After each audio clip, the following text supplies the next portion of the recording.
एक और नया सोलफुल मंडे लेकर आपकी सेवा में उपस्थित है आप की अपनी सरिता सवरवाल। हफ्तावार प्रोग्राम है और एवरी मंडे मॉर्निंग हम ताना जी के साथ होते हैं या फिर कोई और मेरे साथ गेस्ट होते हैं जो हमें अच्छी अच्छी बातें बताते हैं। किसी ना किसी टॉपिक पर हम डिस्कस करते हैं जिससे हमारा भी ज्ञान बढ़ता है और इस ज्ञान को उनके जरिए मैं आप तक भी पहुंचाना चाहती हूँ। उम्मीद करती हूँ कि आपको हर एक एपिसोड पसंद आता है। अगर पसंद आता है तो कंजूसी मत कीजिएगा, अपनी तरफ से कमेंट्स भी जरूर लिखिए, लाइक करें और शेयर भी करें। शेयर इसलिए कीजिएगा ताकि वो जो ज्ञान की बातें हैं सब तक पहुंचे। सो मैं आपसे यही आशा रखती हूँ, चाहे यूट्यूब हो या फेसबुक हो, आप प्लीज जरूर शेयर कीजिएगा इस प्रोग्राम को। एक बार फिर से मेरे साथ डॉक्टर तानाजी आचार्य जी हैं जो कि हिंदू फिलोसोफर हैं और हिंदुइज्म के बारे में इन्हें इतना ज्यादा ज्ञान है कि मैं क्या बताऊं। जितनी भी बातें करते हैं कुछ ना कुछ नया हमें सीखने को जरूर मिलता है। आज भी हम हिंदुइज्म पर ही बात करने जा रहे हैं। हिंदुइज्म के फंडामेंटल्स क्या हैं, प्रिंसिपल्स क्या हैं, क्यों इस पे विश्वास करना चाहिए, इसकी मान्यता क्या है। शायद हम में से बहुत से लोग हैं जिन्हें इसके बारे में जानकारी नहीं है। तो आइए ताना जी का स्वागत करते हुए उनसे क्वेश्चंस पूछते हैं और फिर उनसे ज्ञान की बातें हम सीख लेते हैं। ताना जी नमस्कार, कैसे हैं आप? नमस्ते जी, मैं ठीक हूँ। मौसम का मजा ले रहे हैं? एकदम, I like hot weather basically. You like hot weather and you got over to the rainy season in Maharashtra जहाँ से आप महाराष्ट्र में वापिस लौट कर महाराष्ट्र आए। में बहुत ज्यादा रेन देखा इस बार, और अभी जी यहाँ जी पर जी, बहुत गर्मी भी देखी, दो एक्सट्रीम देखी। दो एक्सट्रीम देख लिए, राइट, ओके। सो जैसे कि मैंने कहा ताना जी, हम हिंदुइज्म के बारे में आपसे जानना चाहेंगे, इसकी विशेषता क्या है, इसकी मान्यता क्या है, विश्वास क्यों किया जाए, इसके फंडामेंटल जो प्रिंसिपल्स हैं वो क्या हैं। सो आप अ, हमें बताइएगा। देखिए, क्योंकि मैं आचार्य हूँ दर्शन शास्त्र का, और मैंने वैदिक फिलोसफी में डॉक्टरेट किया है, तो और मैंने मैथमेटिक्स और साइंस मेरा बैकग्राउंड है, तो मेरे जो विचार होते हैं ऑलवेज मोर शास्त्रीय होते हैं। और मेरा ये प्रयास होता है कि हिंदू धर्म का एक शास्त्र है वेद, और उसकी जो शास्त्रीय मान्यताएं हैं उनसे लोगों को परिचित कराना है। जी जनरली मैं वो लाइट विषयों पे ज्यादा नहीं कर देता, जैसे management of anger, management of hatred, jealousy वगैरह। ये जो थोड़े से लौकिक विषयों के में जरा कम रहता है मेरा। मैं शास्त्रीय विषयों पे जोर देके लोगों को वेदों से परिचित कराना, उनके सिद्धांतों से थोड़ा ऐसा ध्यान रहता है। तो जी आज ऐसे मेरे मन में आ गया कि हिंदुइज्म के कुछ मोटी मोटी बातें उनकी चर्चा हो, बहुत थोड़ी थोड़ी, इतनी ब्रीफली कि जैसे मैं जैसे हाथ फेर रहा हूँ ऊपर से, और लोगों को पता चले कि मोटी मोटी बातें क्या है। जी तो ये जो हिंदुइज्म हम कहते हैं, तो ये नाम ही पहले ये गलत है हमारे लिए, क्योंकि बेसिकली नाम हमारा हम हिंदू है, नाम हमारा इज्म है। ये एक हम्म बहुत अलग, इज्म का मतलब होता है विश्वास, किसी का मत, किसी का पंथ होता है। और हिंदू जी शब्द क्योंकि हमारे कहीं भी वेदों में, उपनिषदों में कहीं पर भी आया नहीं है, तो रादर उसके जगह पे आर्य शब्द का प्रयोग सब जगह हुआ है।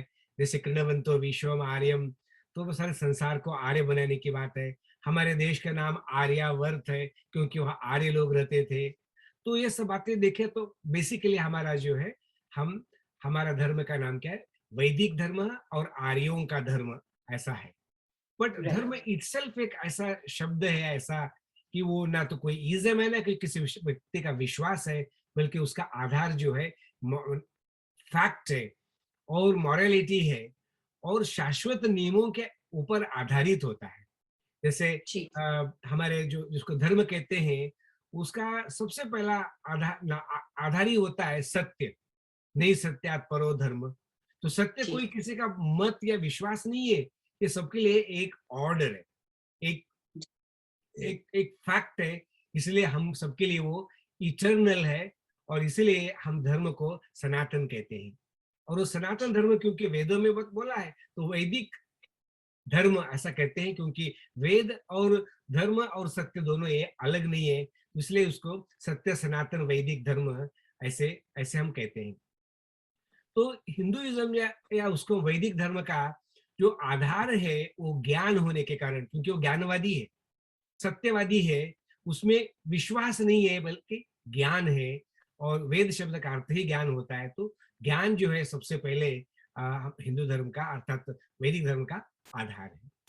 और वो ज्ञान का जो आधार है वो है प्रमाण शास्त्र, जैसे प्रत्यक्ष, अनुमान, उपमान, अर्थापत्ति, आइतीय, संभव, अभाव वगैरह जो 8 प्रमाण है, प्रमाणों के आधार पर सिद्ध किया हुआ सत्य ज्ञान। प्रमाण अर्थ परीक्षणम, व्यक्तिगत विचार नहीं है, प्रमाणों से सिद्ध करना पड़ेगा कि ये राइट है और ये रॉन्ग नहीं है। दोनों तरीके से प्रश्न उत्तर इसमें होंगे। ये कोई किसी के लिए मानने का कोई इम्पोजिशन नहीं है, आपको सिद्ध करना पड़ेगा प्रमाणों के आधार पर।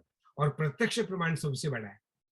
प्रत्यक्ष का अर्थ होता है अनुभव के आधार पर वो सिद्ध होता है, तर्क के आधार पर भी सिद्ध होता है। तो इसलिए जो धर्म का ज्ञान है वैदिक धर्म का, वो प्रमाणों के आधार पर होने से वो प्रामाणिक है। जैसे वेद के विषय में हम कहते हैं कि आयुर्वेद प्रामाण्यवच्च प्रामाण्यम, जैसे रोज अपने जीवन में आयुर्वेद की प्रामाणिकता देखते हैं, वैसे ही रोज के जीवन में वेदों के ज्ञान की प्रामाणिकता व्यवहार में देखते हैं। इसलिए आयुर्वेद और वेद दोनों भी प्रामाणिक है। वैसे ही योग प्रामाणिक है, तो वेद को प्रमाण मानते हैं और प्रमाण शास्त्र के ऊपर आधारित ये हिंदू धर्म होने के कारण, ये वैदिक धर्म होने के कारण ये इटर्नल है, शाश्वत। तो ये ज्ञान की एक दूसरी कसौटी होती है, उसको कहते हैं कॉजेशन, कार्य कारण सिद्धांत। जैसा कारण होगा वैसे कार्य होगा। तो कार्य कारण की जो परंपरा है वो कैसी है, सनातन है, वो ईश्वरी है। जैसे जैसा बीज बोएगा वैसा फल आएगा। तो बीज कारण है और पेड़ उसका कार्य होता है। तो जैसा जैसा कारण वैसे वैसे फल होते रहते हैं। तो इसलिए कार्य कारण का सिद्धांत जो है कॉजेशन का, एक बहुत स्ट्रॉन्ग सिद्धांत है। ऐसा सिद्धांत है कि दुनिया में उसके लिए कोई चैलेंज नहीं दे सकता है। संपूर्ण ज्ञान का जो आधार है वो कार्य कारण सिद्धांत है। और सारे संसार में हम यही देखते हैं कि ये कारण ये कार्य, ये कारण ये कार्य। जैसे ये बीज तो ये उसका पेड़, ऐसे ऐसे ऐसे हम देखते रहते हैं। तो ये एक निरंतर कार्य कारण की परंपरा, कॉजेशन की परंपरा है। तो इसलिए रीजनिंग, लॉजिक और प्रत्यक्ष व्यवहार के ऊपर एक कार्य कारण सिद्धांत होने के कारण जो वैदिक धर्म है हम सभी के लिए मैथमेटिकली स्वीकार करना पड़ता है, फिजिकली केमिकली स्वीकार करना पड़ता है, क्योंकि प्रत्यक्ष है कार्य कारण सिद्धांत। और दूसरा सिद्धांत है कर्म सिद्धांत, जैसे करनी वैसे भरनी, जैसे एक्शन करेंगे वैसे रिएक्शन हो जाएगी। तो कर्म का सिद्धांत जो है हिंदू धर्म का सबसे बड़ा एक एक सिद्धांत है, जो है इसमें किसी के लिए कोई नो फॉरगिवनेस है। जैसा करेगा वैसा फल मिलेगा जरूर। ईश्वर भी किसी को फॉरगिव नहीं कर सकता, कोई व्यक्ति भी इसको फॉरगिव नहीं कर सकता, क्योंकि जैसे एक्शन किया वैसे रिएक्शन तो होगी। रिएक्शन। जबकि बहुत सारे लोग संसार के मतांतर के लोग जो है वो इधर तो कर्म सिद्धांत को मानते हैं पर उधर फॉरगिवनेस को भी मानते हैं। तो न्याय भी है, क्षमा भी है, ऐसा नहीं है। बल्कि ईश्वर न्यायकारी है, इसलिए धर्म न्याय पे आधारित है, परंतु उसमें कोई भी क्षमा जो है गलत कामों के लिए नहीं है। जैसे करनी करेंगे वैसे फल मिलेगा। तो कर्म सिद्धांत जो है वैदिक धर्म का एक बहुत बहुत बड़ी बात है। और वैदिक धर्म की दूसरी विशेषता है वो सनातन, नित्य, शाश्वत, यूनिवर्सल। जो जो भी यूनिवर्सल है वो सभी वैदिक धर्म के नाम से आता है, जिसको जिसको लॉज ऑफ नेचर हम कह सकते हैं, जो सर्वतंत्र सिद्धांत कहते हैं, जो यूनिवर्सल लॉज होते हैं, उसी को हम क्या कहते हैं, वैदिक धर्म कहते हैं उसी को। और दूसरी विशेषता है उसकी, धर्म जो है हमारे वेदों का ये अध्यात्म शास्त्र है। ये केवल भौतिकवाद नहीं है, केवल हम ईश्वर ईश्वर ईश्वर करते नहीं रहते। तो अध्यात्म भी है, स्पिरिचुअल वैल्यूज भी है, साथ में हम भौतिक जीवन में भी हम आगे बढ़ना चाहते हैं। यह तो अभ्युदय निश्रेयस सिद्धि है, जिससे इस लोक का भी कल्याण हो और परलोक का भी कल्याण हो, ऐसे दोनों का समन्वय इसके बीच में है। हम केवल चार्वाकवादी नहीं है कि ईट ड्रिंक एंड बी मेरी, खाओ पियो मौज करो, ऐसा नहीं है। आध्यात्मिक विकास और शारीरिक विकास, ये दोनों का समन्वयात्मक विकास जो है ये हिंदू धर्म के ये सबसे बड़ी विशेषता है। और ये धर्म जो होता है वो पंथ नहीं होता, रिलीजन नहीं है। धर्म इज नॉट रिलीजन। क्योंकि जी रिलीजन जी का फाउंडर होता है। आपको पता है धर्म का कोई फाउंडर नहीं होता है, कोई जी जी जैसे हिंदू धर्म का कोई फाउंडर पर्सन नहीं है, क्योंकि वो गॉड मेड है, उसके रूल गॉड मेड है, यूनिवर्सल है। तो इसलिए धर्म जो है ये मत मतांतर नहीं है, रिलीजन नहीं है, बल्कि रिलीजन ये मैन मेड है और वो उसमें परफेक्शन नहीं हो सकता है। और अगली विशेषता है, ये सत्य के ऊपर आधारित है, तो ये लोकशाही है, इसमें प्रजातंत्र है। एक का जी जी आधिपत्य नहीं है कि एक राजा बोलेगा तो सही है क्या गलत है, सब लोगों को पालन करना पड़ेगा, मानना सबको पड़ेगा। मानना पड़ेगा, ऐसा नहीं है। 10, हम्म, 11, 100, 50 लोग इकट्ठा होकर के वोटिंग करेंगे। वोटिंग में जो सबसे अच्छा वोट देगा, ज्यादा वोट होंगे तो वो चुना जाएगा। तो डेमोक्रेसी जो है ये हमारे धर्म की विशेषता है इसके बीच में। और उसमें स्त्री पुरुष ऐसा मतभेद भी नहीं है। कई जी जगह जी पे स्त्री का अलग वोट होता है, पुरुष को अलग अधिकार होते हैं। तो यहाँ पर स्त्री पुरुष दोनों बराबर है और सभी लोकशाही के आधार पर जैसे सभी विद्वानों का, सभी समाज का एक मत होगा, ऐसा वो एक तंत्र सबके लिए समान रूप से लागू होने वाला, ऐसा जैसे जो है लोकशाही के ऊपर ये हिंदू धर्म जो है आधारित है। तो वो भी मैंने आपको बता दिया कि ये प्योर नॉलेज के ऊपर ये होता है। और अगला पॉइंट है, ये श्रद्धावादी है। श्रद्धावादी हम्म, का अर्थ होता है सत्य में विश्वास, असत्य में विश्वास नहीं है। और श्रद्धा सत्य में करने के कारण ये किसी के गुलामी नहीं है। सच जी जी होगा तो मानेंगे, सच नहीं होगा नहीं तो नहीं मानेंगे। जब तक समझ में नहीं आएगा नो कहेंगे। हम कहेंगे जी हमारे समझ में नहीं आया, अब हम नहीं मानते। देखो ना, संसार में एक केवल हिंदू धर्म ऐसा है, उसमें ये आप ईश्वर को मैं नहीं मानता कहने का भी आपको पूर्ण अधिकार है। कोई आपको इम्पोज नहीं करता कि आपको ईश्वर को मानना ही पड़ेगा। वो कह जी सकता है कि मुझे मालूम नहीं है, मैं समझने की कोशिश कर रहा हूँ, मैं नहीं मानता, कोई बात नहीं। तो इतना इतना फ्रीडम है उसके बीच में कि जब तक समझ में नहीं आता तब तक श्रद्धा नहीं करो, विश्वास नहीं करो, पर बेकार की अंधश्रद्धा भी नहीं करो। और ये कोई किसी के लिए ये दासता इसमें नहीं है, गुलामी नहीं है इसमें किसी की। तो फुल फ्रीडम, फुल एजुकेशन सबके लिए ओपन डोर्स है, पर किसी के ऊपर भी इम्पोजिशन नहीं होता है। तो ये उसकी बड़ी बात है। और इसमें क्या है, व्यक्ति के सुधार के लिए संभावना है। कोई भी व्यक्ति कितना भी आगे जा सकता है। सवर्ण व्यवस्था है जिसमें ब्राह्मण, क्षत्रिय, वैश्य वगैरह चातुर्वर्ण्य मया सृष्टम गुण कर्म विभागश, अच्छे गुण होंगे, अच्छी पूजा होगी। गुण ही आपके नहीं है, कोई कर्म भी आपका अच्छा नहीं, तो कैसे आपकी पूजा हो जाएगी। यस तो इसलिए वर्ण व्यवस्था के ऊपर ये आधारित है। और जाति जन्म से होती है। हम जन्म से तो कोई बदल ही नहीं सकता, गाय है, भैंस है, मनुष्य है, स्त्री है, पुरुष है, ये जाति मनुष्य के जन्म के आधार पर होती है। परंतु वर्ण व्यवस्था जो है जन्मने के बाद में अपने अपने कर्म से, गुणों से आगे बढ़ने का पूर्ण अवसर है। और हिंदू धर्म में आश्रम व्यवस्था को भी मानते हैं। पहले 25 वर्ष ब्रह्मचर्य, फिर 25 गृहस्थ, फिर 25 वानप्रस्थ, फिर संन्यास। इस तरह से गृहस्थ आश्रम में प्रवेश करके आपको आगे उन्नति का पूर्ण चांस होता है और अंत में आपको मोक्ष की ओर आप जाते हैं। ये इसमें चाहिए। संपूर्ण जीवन का विकास करने का पूर्ण प्रोग्राम। और मानव जीवन के निर्माण के लिए 16 संस्कार माने जाते हैं। जन्म से लेकर मृत्यु तक जो है 16 संस्कार है। संस्कारों से जो है मनुष्य श्रेष्ठ बनता है। जन्म से तो सभी शूद्र ही होते हैं, परंतु संस्कार से, ज्ञान से मनुष्य श्रेष्ठ बनता है। तो श्रेष्ठ मनुष्य बनाने के प्रोसीजर जो है 16 संस्कारों के द्वारा ये हमारे वैदिक धर्म में दी गई है।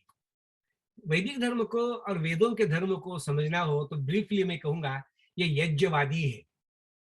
यज्ञ का मतलब परोपकारवादी है, संसार का कल्याण करने वाला, करने वाला है। जैसे सर्वे भवन्तु सुखिनः सर्वे सन्तु निरामया, ये है वो। और यज्ञ की सबसे बड़ी विशेषता होती है ना कि इदन्न मम स्वाहा, इस संसार में आकर के तेरा तुझको अर्पण क्या लगे मेरा, इसमें मेरा कुछ भी नहीं है, ऐसा एक त्यागवाद, ऐसा एक जो है पूरे संसार के कल्याण की भावना इसकी इसमें है। भावना। और इसके द्वारा हम संसार के सभी देवताओं का पूजन करते हैं। वनस्पति, जैसे वनस्पति देवता, पशु देवता, पक्षी देवता, मातृ देवता, पितृ देवता, इन सब का आदर, सबका रिस्पेक्ट, इन सब का विकास, इस तरह की पूजा करते हैं। हम केवल सिंदूर लगा करके मत्था टेकने की पूजा नहीं है। जैसे गो पालन को हम पूजा कहते हैं, केवल गाय को सिंदूर लगाने को पूजा नहीं कहते हैं। तो वास्तविक अर्थ में पूजा करके सारे संसार का कल्याण करना, ऐसी है हमारी यज्ञवादी ये परंपरा है। और पुरुषार्थ चतुष्ट, मनुष्य जन्म में आया है तो धर्म, अर्थ, काम और मोक्ष, ये उसके जीवन की यात्रा है। धर्म के आधार पर चलो, अर्थ की कमाई करो, अपने कामनाओं की पूर्ति करो, भोग करो, और अंत में मोक्ष की ओर हमको जाना है। तो ऐसा एक संपूर्ण जीवन का प्रोग्राम देने वाला ये हमारा धर्म है, जिसमें कोई बात भी इसमें छूटती नहीं है। फिर आपको पता है कि हमारे इसमें मातृ देवो भव का है, माँ का और महिलाओं का इतना ज्यादा आदर है कि सबसे ऊपर रखा हुआ है। एक हमारा हिंदू धर्म है, वैदिक धर्म है, जहाँ पर हमने पुरुषों से भी माताओं को ऊपर रखा हुआ है। प्रत्येक मंदिर में राम, सीता भी है, कृष्ण है तो राधा भी है, तो शिव है तो पार्वती भी है। तो स्त्री पुरुष दोनों में भी स्त्री को बहुत आदर का स्थान देता है ये धर्म। उसमें ऐसा भेदभाव नहीं करता है। ये केवल भोगवादी संस्कृति नहीं है हमारी। तो ये हमारी कैसी है, इसमें मातृ देवो भव पितृ देवो भव, ऐसी ये संस्कृति है। हिंदू धर्म की, वैदिक धर्म की दूसरी विशेषता है अहिंसा परमो धर्म। परंतु अहिंसा की रक्षा के लिए हिंसा भी करना हम उसको योग्य मानते। केवल हम अंधी अहिंसा नहीं मानते। कोई आकर के हमको मारता है तो शटे शट्यम समाचरित, अहिंसा परमो धर्म, धर्म हिंसा तथैव च। हम किसी को मारेंगे नहीं, हिंसा नहीं करेंगे, पर कोई हमारी हिंसा करेगा तो फिर हम क्यों हिंसा करेंगे। इस तरह का अहिंसावादी ये हमारा धर्म है। और वो बात मैंने आपको बता दिया है कि हम सत्यवादी है, असत्यवादी नहीं है। जो जो सत्य है वो हमारा है, जो जो असत्य है वो हमारा नहीं है। इस तरह की एक बड़ी बड़ी बातें जो है उसमें है। और अंत में ये भी इसलिए क्योंकि हम अहिंसावादी है, तो मांस खाना, पशुओं को मारना, पेड़ों को तोड़ना, ये हम नहीं मानते। अल्कोहल, ड्रग्स वगैरह, शराब वगैरह, हम इसको, व्यसनों को हम ठीक नहीं मानते।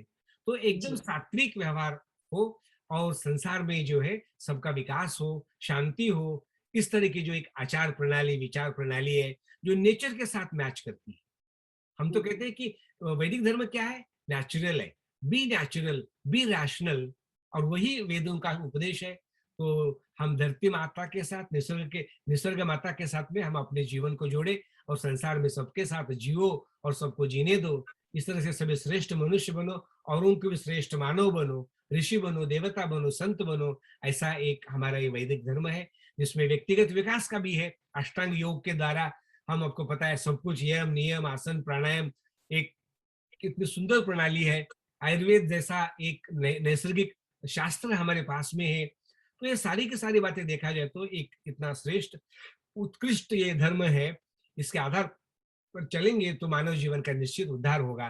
तो इसलिए मैं थोड़ी मोटी मोटी बातें आपके सामने रखने का प्रयास किया है। बहुत अच्छी तरह से एक्सप्लेन किया, बहुत अच्छी तरह से, कि वैदिक धर्म क्या है, इसकी मान्यता क्या है, इसके विश्वास क्या है, किस तरह से हम इस वैदिक धर्म को फॉलो कर सकते हैं, इसके बारे में बहुत सी जानकारी दी। Tana ji, every week we learn from you, every week. वैदिक धर्म में फ्यूनरल, भस्मांतकम इदम शरीरम, मृत्यु के बाद में शरीर को क्रेमेट करना है, भस्म करना है, गाड़ना नहीं है। ये हमारा एक वेदों का, हमारे वैदिक धर्म का ये सिद्धांत है। भस्मांतकम इदम शरीरम, क्रेमेशन नॉट बरियल। क्योंकि ऐसा माना गया है कि क्रेमेशन से वो बॉडी बहुत जल्दी पंच तत्वों में विलीन हो जाएगी। पानी के पानी, अग्नि के अग्नि, वायु के वायु, सब हो जाएगा। परंतु बरियल में वो होने के लिए मुश्किल है, और उसके कारण बहुत सारा पोल्यूशन भी हो जाता है। तो ये भी एक हिंदू धर्म की एक सबसे बड़ी विशेषता है। और बहुत भी बहुत सारी बातें हैं, बट थोड़ा सा मैंने शॉर्ट में एवरेज, हाँ। बहुत बहुत धन्यवाद ताना जी। अगले सप्ताह फिर किसी और टॉपिक पर बात करेंगे। धन्यवाद। ये था आज का सोलफुल मंडे, और उम्मीद करती हूँ कि आपको आज का टॉपिक भी पसंद आया। अगर पसंद आया तो एक बार फिर से कहना चाहूंगी कि शेयर कीजिएगा, अपने जानने वालों के साथ शेयर कीजिए। अगर YouTube पर देख रहे हैं तो आप वहां से भी शेयर कर सकते हैं। अगर Facebook पर देख रहे हैं वहां से भी आप शेयर कर सकते हैं। अगर YouTube का चैनल अभी तक सब्सक्राइब नहीं किया है, तो अगर आप चाहते हैं कि आपको नोटिफिकेशन मिले इस प्रोग्राम की, तो सब्सक्राइब जरूर कीजिए और नोटिफिकेशन की बेल को भी टिक जरूर कर दीजिएगा। धूम रेडियो भी सुनते रहिए, और हमारा नया रेडियो है जियो रेडियो, जो कि DAB पर भी अवेलेबल है, एंड ऑल्सो ऑन 1584 AM पर, जो कि नॉर्थ लंदन की तरफ साफ सुनाई दे सकता है। पर DAB पर आप कहीं भी सुन सकते हैं। अपना और अपनों का ख्याल रखिए। मुझे आज्ञा दीजिए, फिर मिलते हैं अगले सप्ताह। नमस्कार। नमस्ते जी। धन्यवाद।